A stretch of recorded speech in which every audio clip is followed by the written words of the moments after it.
فإذا جاءت الطامة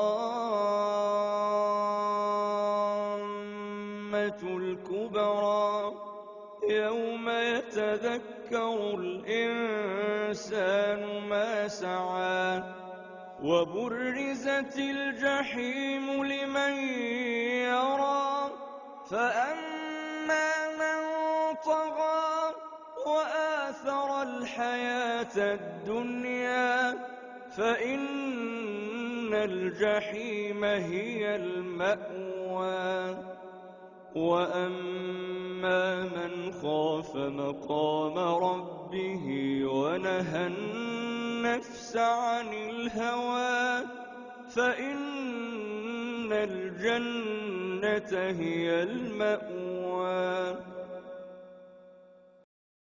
If we ask our general public, and you are a few and I am only a few, we are just a few, but if we ask the general public and we ask the people around us, and most Muslims are guilty for not asking.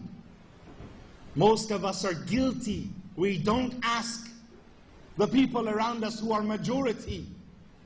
We selfishly live like the Jews who only cared about themselves and called the rest the Goyim, those who are damned, those who are enslaved to them. Most of us are guilty for not asking, but we should ask the question, what is your purpose for being created? Why are you here? And most of the people around us are deluded.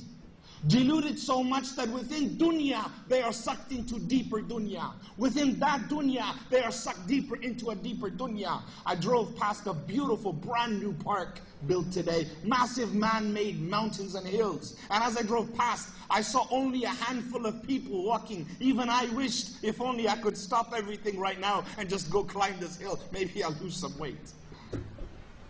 Breathe some fresh air on the top. And then I realized, I am someone who could care less, or I try not to care about the dunya. What about all these people driving around me? By the tens of thousands, all these cars travel past, and they all look at the hills, and they say, if only, but they just drive into another dunya that's got them deluded from the better dunya. They can't even stop for 10 minutes for it. If we ask them, what is your purpose? They will all say, it is to eat, it is to enjoy, it is to work and earn wealth, amass wealth, it is to have intercourse, it is to be involved in temptations, the matters of the dunya, all forms. These are our purpose. You live once, they say. You only live once. Live life to its max, they say. But few people today, very few. As Allah Azza wa Jal says, this is not my analogy. Allah Azza wa Jal says, وَأَكْثَرُ النَّاسُ لَا يَعْلَمُونَ. And majority of mankind, they don't know. They know not. Only a few realize the reality of why we're created. And to these few, Allah Azza wa Jal says in the Quran, وَمَا خَلَقْتَ إِنسَ وَجِنَّ إِلَّا لِيَعْبُدُونَ. I have not created the jinn wa ins, the jinn and the human beings, except for my worship. And only these few know that that is the practical reason. That is why we are created. Briefly, very, very briefly, some ask, what do you mean? Stop everything I am doing. Don't eat. Don't live.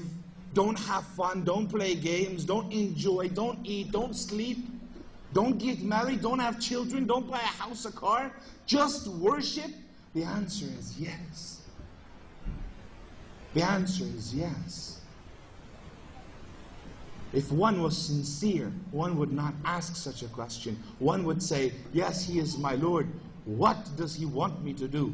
I will do what He wants me to do, His bidding. Then Allah will say to them, eat, sleep, rest, get married, have children, have a good house, have a good car. Even before every drink, every bite, say Bismillah, and Allah will say, ثُمَّ لَتُسْأَلُنَّ يَوْمَئِذٍ عَنِ النَّعِيمِ. On that day, I will bring every single ni'amah. Na'im is plural for ni'amah. Every single blessing, I will bring it, and we will talk about it. And Rasulullah ﷺ was asked by the Sahaba who were a bit worried now. And they said, what is the smallest blessing Allah will ask us about? What is the smallest thing I should be concerned with? Meaning, if I'm worried about the smallest thing, I will surely be worried about everything else. What is the smallest concern I should have about the na'im or the ni'amah? And Rasul alayhi salatu wasalam, he said to them, the smallest blessing, ni'amah, that you will be questioned about is the breath that you take. Everything in His name, for His pleasure. Everything we do it anyway. All we have to do is make an intention. On a side note, brothers, majority Muslims, they live their life like Muslims, but they are not worshipping Allah, because they do not make the intention before they do anything. They forget Allah, they just do it. They eat, but they don't say Bismillah.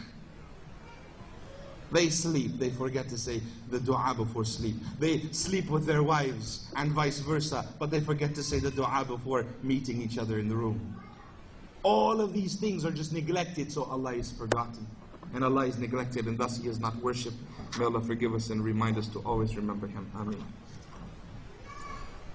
If we were to look at just these few people, Allah says to just these few people in the Quran, He describes the purpose of existence to man, to worship Allah al-High sincerely. وَمَا أُمِرُوا إِلَّا لِيَعْبُدُونَ. I have not commanded you with more than just worshipping me. إِلَّا لِيَعْبُدُونَ مُخْلِصِينَ لَهُ الدِّينَ. وَمَا أُمِرُوا إِلَّا لِيَعْبُدُوا اللَّهَ مُخْلِصِينَ لَهُ الدِّينَ هُنَفَاءَ. That you enter into this way of life. You can't just say, I worship Him. Okay, I accept Islam, and then live life without the way that He has prescribed. It is to enter it correctly. So to these people, we say, from these people are us, inshallah, and we say, oh Allah, we fast, we worship You, we perform Hajj. So after these actions, these performances, brothers and sisters, then what? What will we offer Allah after the basics that we've been guided to? Alhamdulillahi Rabbil Alameen. That He has guided us to do at least that much.